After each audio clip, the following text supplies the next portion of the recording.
Meet the Smithsonian's National Zoo's senior resident, Alex, the Aldabra giant tortoise. He's been at the zoo since 1956, back when President Eisenhower had just won a second term, Elvis recorded his first hit, and Bob Barker made his TV game show debut. But since Alex predates the zoo's records, no one really knows exactly how old he is. I think they were actually fairly sizable when we got them. Realistically, based on their current size, or males anyways, these could be 50 to 100-year-old tortoises, possibly closer to the 100-year mark. The tortoise is just one of two types of giant tortoises in the world today, the other being their more famous cousins that live on the Galapagos Islands. The Aldabra tortoise is named for the coral atoll in the Indian Ocean where they live.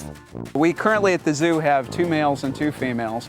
Alex here is our smaller male. He's actually about roughly 400 pounds right now.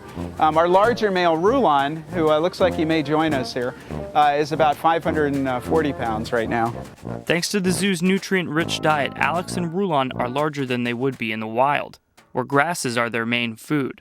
These are designed to be grazers, so rather than teeth, what they have is a modified beak that has very sharp grooves in it, which shear away at grasses and vegetation. You can shear away a finger pretty well. But not that they necessarily would. They're pretty gentle, except if they're courting. And speaking of that, how do these things mate? It's not pretty. It's very loud. Typically the males on the underside, the bottom part of the shell is called the plastron. And in these guys, it's heavily concave, and so what they can do is actually climb up on the back of a female and almost kind of nest right on the female. The female actually has to rise up to a certain point to allow the male access, so to speak, and that's a lot of weight to bear for a female that's considerably smaller.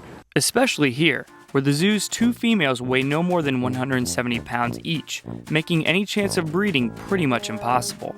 In the wild, females will lay between 6 to 8 eggs per clutch. The tortoises are only 4 inches long when they hatch, basically the only time predators, including introduced feral animals like pigs and cats, pose a risk.